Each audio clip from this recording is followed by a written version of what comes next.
Russia and the West. It has been argued by scholars that the names of the players may change in Russian history, but the geopolitical interests remain the same. And so there is this sort of long, ongoing continuity of geopolitical interests from the czars to the 21st century. Just want to briefly go over these and think about how these interests have held sway over centuries, and what this might suggest about Russia's place in the world and its relationship to the West, and what does the West mean in terms of relationship to Russia. It has been paramount for the Russian state to have access to seas and warm water ports from its creation, particularly the rise with Ivan III on of Muscovite Russia to Peter the Great and his foundation of St. Petersburg on to present day. And securing and protecting its borders is one of the main reasons of the Russian state to be able to urge its citizens to support it, is because it says it will provide security and it will protect its citizens, whether it does or not. And this idea of protecting its people, to protect the Slavic Orthodox peoples, and to be able to claim this guardianship of all sort of Slavic peoples, or Soviet peoples as it was during the Soviet Union, often protection can look a lot like domination. As we've seen throughout the centuries of Russian history, there's been this ongoing belief that Russia did not need to expand overseas because its expansion was eastward towards Asia, towards sort of natural manifest destiny. And this also holds fairly true to this day, that Russia turns eastward for its economic interests. And its Asian interests are vast in its economic resources. Russian geopolitical interests are based on power, and that is, I think, true with most states, that a state is power-oriented, and one of the prime goals of a state to prove its strength is to show that it has status and prestige next to its rivals. So this great power rivalry has been ongoing also for centuries. It has been argued that there is a sort of truism that Russian political interests look westward and its economic interests look eastward. And it is also argued that ultimately it's these geopolitical interests of security and power and protection or domination which is far more significant than ideology, in that it's not about ideology, it's about power and about prestige. And don't underestimate the importance of security, particularly for a nation like Russia that has had some very traumatic episodes of invasions and war on its soil.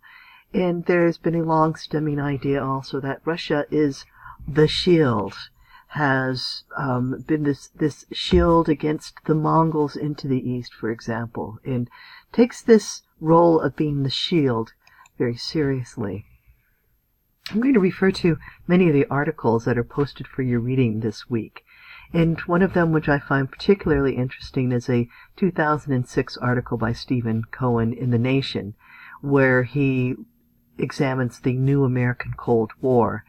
And in his article, he presents what has become sort of the adopted story of the end of the Cold War. And it is this sort of USA triumphalism narrative that the U.S. won the Cold War, and hence if the U.S. won the Cold War, Russia was a defeated rival and is then seen as a vanquished nation, which is humiliating.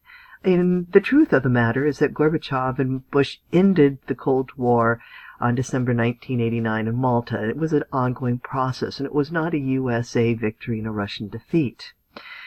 Stephen Cohen also has some harsh words about Clinton's foreign policy in regards to Russia, and claims there are two epically unwise decisions, that Russia was treated as a defeated nation, and this was unwise, that the U.S. should not have been humiliating Russia and should not have interfered in Russia, and also should not have broken its promises to Russia. And Bush promised that NATO would not expand 1 inch to the east, and yet NATO expands. So what the U.S. government promised and what it did were two very different things, and this will shape then how Russia will respond to particularly the United States. So keep in mind that the sort of Cold War superpowers divided up Europe, and there is the NATO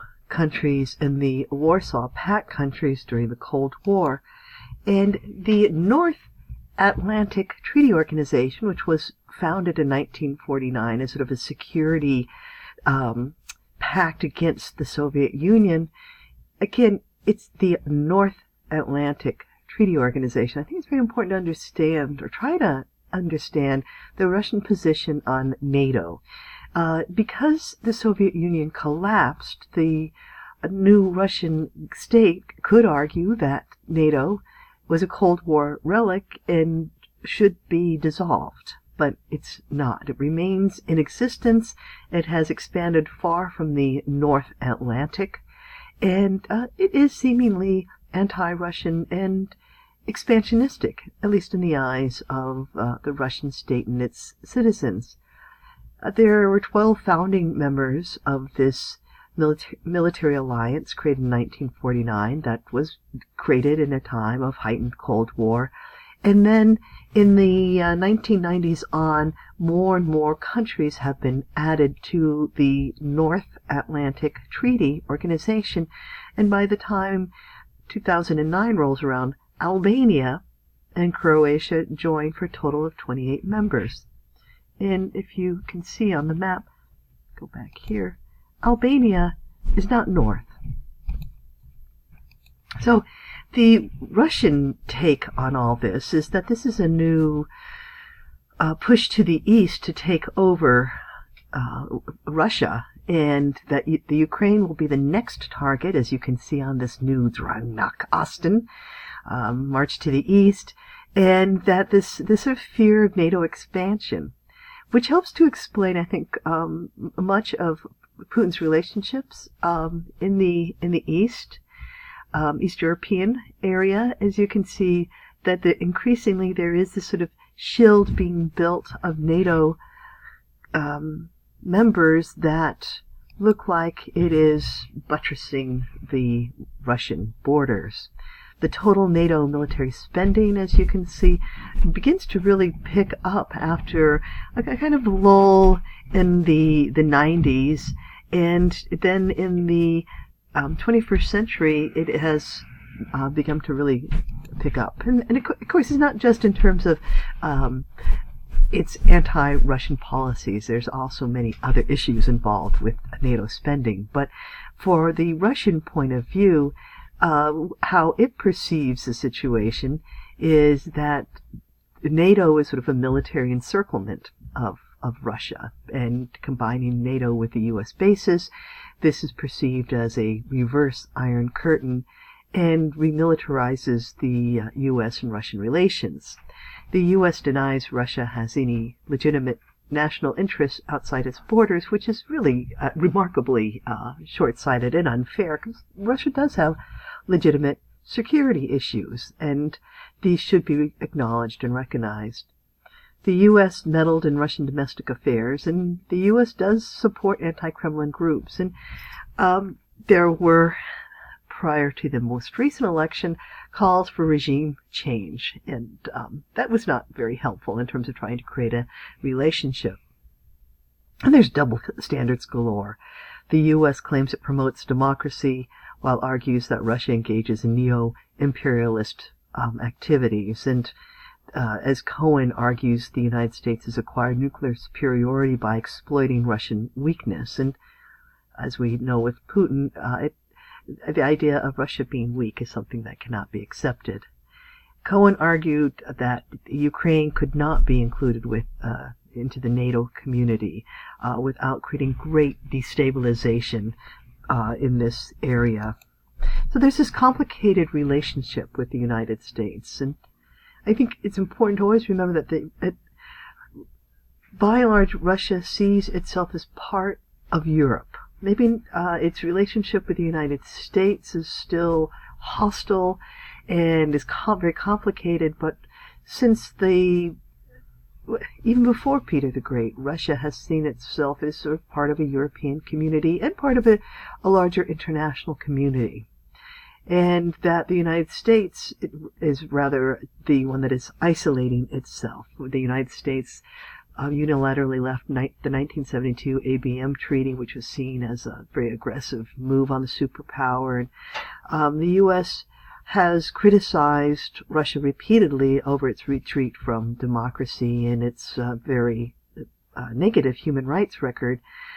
But on the other hand, the United States and Russia share this concern on what to do with terrorism, especially after 9/11 and this war on terror, both in Russia and the United States. So Russia, as we've seen, talks tough and warns that there will be an arms race. You could argue there is one now at this point if the United States is not careful. And clearly, Russia rejects American criticism of its actions. I love this statement in July 2006 at the Group of 8 G8 summit, where the president at the time, George W. Bush, said, "I talked about my desire to promote institutional change in parts of the world like Iraq, where there's a free press and free religion. I told Putin that a lot of people in our country would hope that Russia would do the same thing." And Putin responded, quote, "We certainly would not want to have the same kind of democracy as they have in Iraq. I will tell you quite honestly." Touché. So I think this is, again, about the whole question of what does democracy look like and what is Russia's relationship with democracy. And it appears that Russia's sort of anti-democratic star is on the rise, that Putin in 2012 claimed that as the West's influence is waning, that Russia's star is on the rise, and uses this sort of new Cold War as a way to build up its own prestige. And one way that it builds up its prestige is claiming that it is the defender of Christian traditional values, while the secular, godless West, particularly the United States, and as other European countries too, have moved farther away from what he argues is Christian values. And I think this is a very telling statement embedded in this speech, that the policies are being pursued that place on the same level a multi-child family and a same-sex partnership, a faith in God and a belief in Satan. This is the path to degradation. And Russia adopted a law banning homosexual propaganda and made it a criminal offense to insult the religious sensibilities of believers. And Pussy Riot's activities and the response of the state is a really good example of that, if you want to go online and check that out. So the Orthodox Church is a strong supporter of Putin's policies and helps to legitimize Putin's policies. And also its argument can sort of mesh with the majority view, and I think this could be seen as sort of a Russian idea. And briefly, you might want to consider what Putin's role is in terms of cleaning house and targeting NGOs, non-governmental organizations, where he makes them register as foreign agents and attacks some of the most sort of respected NGOs in Russia, like Memorial and Amnesty International, for example. And this really helps to also prevent the rise, I think, of a civil society or a voice that is outside of the state. And I would urge you to also look at the assessing Russian activities and intentions in the recent U.S. elections to see the sort of activities that the Russian state is doing in its relationship to the west, and it has been sort of heating up, hasn't it?